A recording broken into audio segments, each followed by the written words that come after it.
How do you get abs?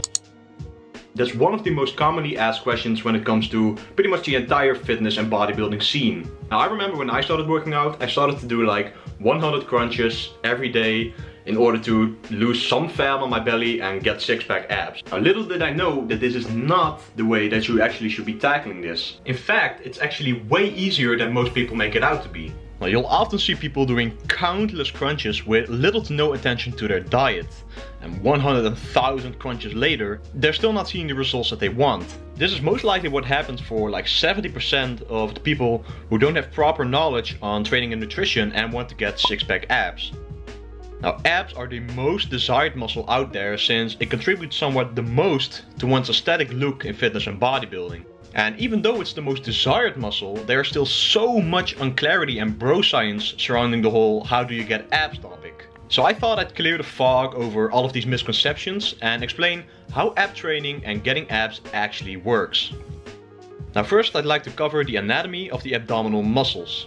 Now the complete ab department is combined out of four muscles: the rectus abdominis, the external obliques, the internal obliques, and the transverse abdominis. The primary ab muscle that's mostly targeted when training abs and which is the most desired muscle to lose fat from is the rectus abdominis. Now the rectus abdominis is the muscle that's most commonly referred to as the six-pack. The basic function of the rectus abdominis is to flex the trunk, increase abdominal pressure and stabilize the pelvis. But in order to train it functionally and optimally, it's most important to focus on movements that are driven through flexion of the lumbar spine. Now the fact if you have an 8-pack or a 6-pack is purely genetically dependent. Now some people are born with a genetic blueprint for 6-pack abs, some for 8-pack abs, some for 4-pack abs and some maybe even less. Now this is untrainable and unchangeable, and the only thing changeable when it comes to your abs is the amount of muscle mass you can build to make them thicker and make them more visible by losing body fat. Now besides the rectus abdominis, there's also the external obliques. Now the external obliques' major functions are to rotate and laterally flex the trunk. They also compress the abdomen, the same as the rectus abdominis does. And then there are two muscles which are not directly visible, but can contribute a lot to the control of your ab muscles during training and potentially the way the abs present themselves, which is something I'll talk about later in this video. The internal obliques, as the name implies, are the muscles that lie underneath the external obliques. And then lastly we have the transverse abdominis. This is the deepest layer of ab muscles. It lies beneath the internal obliques and wraps around the abdominal area. This muscle is most commonly referred to as your own muscular lifting belt. Alright, so now that we know what the anatomy and functions of the ab muscles are, let's dive into some exercises that I've personally selected and researched, from which I know are truly effective for building up the ab muscles optimally. Now first off, I would like to clarify that it's really important to apply progressive overload on your exercise selection. Now the ab muscles are just as much of a muscle as every other muscle in your body. It needs a greater stimulus through weight training to effectively grow. And that's why it's also not smart to do like 100 or 200 crunches, since you'll need to progress and move on to 300 and then 400. So it's way more effective to start adding weight over time.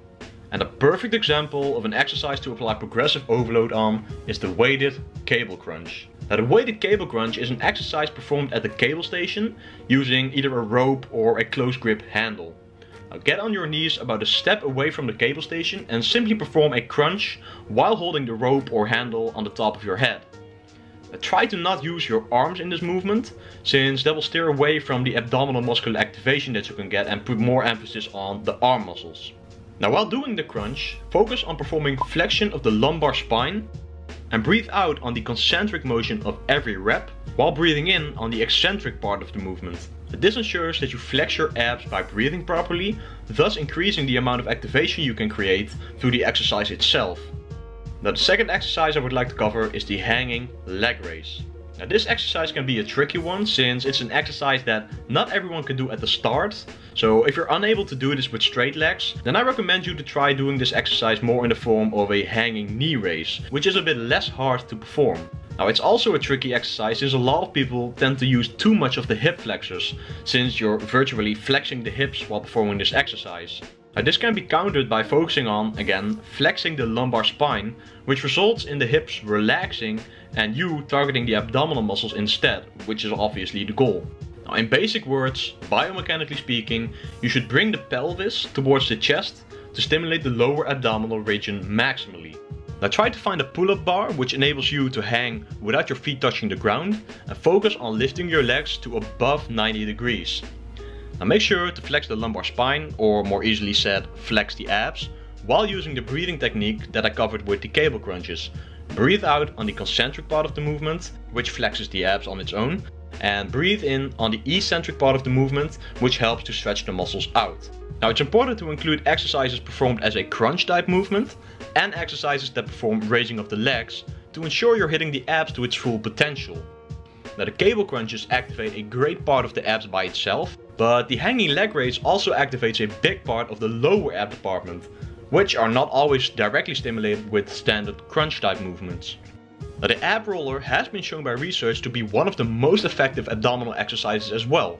Now, since with the ab roller you perform both a bit of trunk flexion and extension, it also needs to stabilize your body as a result of the horizontal extension of your body, which makes the exercise the hardest. It requires you to use all abdominal muscles to fully stabilize your body in that angle, and thus recruits a lot of muscular activation. So for an overall ab exercise, the ab roller would be a really good choice to include in your ab training. Now, there's also another exercise I want to shine a light on, and that is the vacuum. Now, this is an exercise that stimulates the transverse abdominis, which is the muscle that is below the rectus abdominis. It is said to have a positive effect on achieving and maintaining a small waist, and this goes all the way back to the 70s in the days of old school bodybuilding.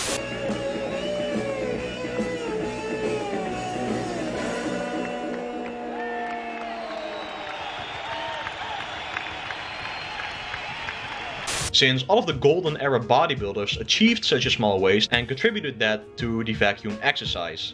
Now, even though it might be true and it could probably work, I don't think you should see this exercise as your main abdominal go-to exercise, since it doesn't stimulate the rectus abdominis, which is the muscle that actually creates the set of abs that most people are chasing after.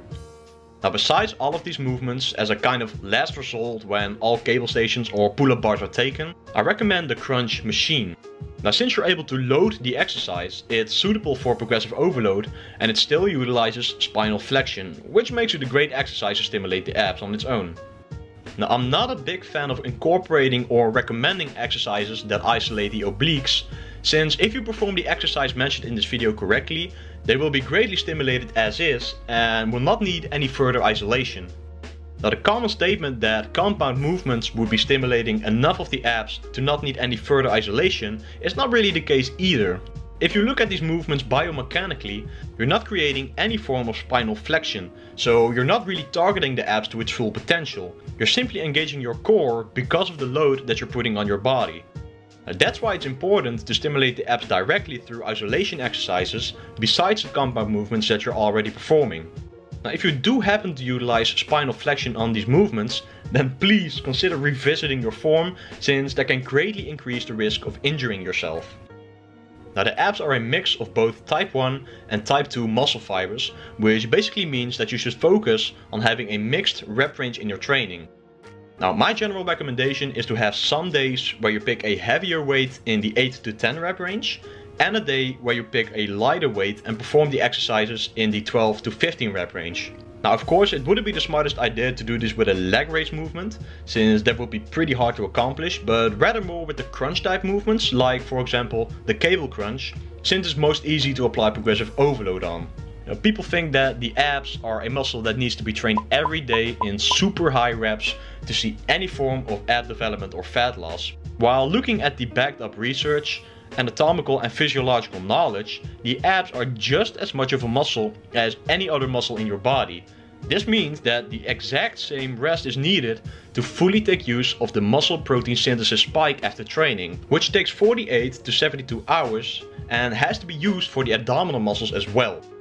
Alright, so now that we have covered the fundamentals of training the abs for developing the abs optimally, let's go over how to actually make them show, since that's a different game than simply training and developing the abs.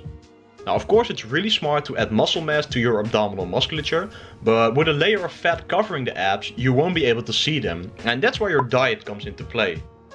Alright, so in order to lose fat, you need to be in a caloric deficit. Now that means that you have to eat below your caloric maintenance, about 500 calories, to start off in order to promote fat loss. Now the time frame in where you begin to see your abs is very individually dependent. Some people might be able to see their abs at 15% body fat, while others might need to go to 12%. Some people might even have to dip below 8% to see them, so it all comes down to your genetics for that matter.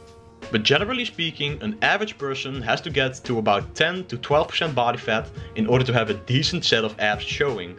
And the length of the caloric deficit obviously depends on how high your body fat is currently, since starting at a higher body fat requires you to be in a caloric deficit for a longer time than if you were to start at a moderate body fat percentage. Now, there's a myth that you only have to train your abs when cutting, since that will make them show faster, but that's definitely not the case either. In fact, it's a way better idea to train the abs just as hard when you're bulking, since that allows for more muscle mass to be created, and thus making it easier for your abs to pop through, since they will be more developed. So what I recommend is having 2 to 3 days where you train your abs on your own preferred day, mixing a heavier training in the 8 to 10 rep range and a lighter training in the 12 to 15 rep range, alternating or simply performing both a crunch type movement and a leg raise type movement to fully stimulate all of the abdominal muscles and create a fully developed set of six-pack abs. Right, what's going on guys? Thank you all so much for watching this video. I sincerely hope I shined some light on the informative side of how you can get abs and provided some more insight on how to actually acquire a set of six-pack abs and not make it too hard on yourself, since it's actually not as hard as a lot of people make it out to be. Now, if you enjoyed the video and you thought it was informative in any way, shape or form, then please consider hitting the like button, because it really helps out the channel grow. Comment down below and subscribe to the channel for so much more content coming really soon. I'm out guys. And peace out. See you in the next one.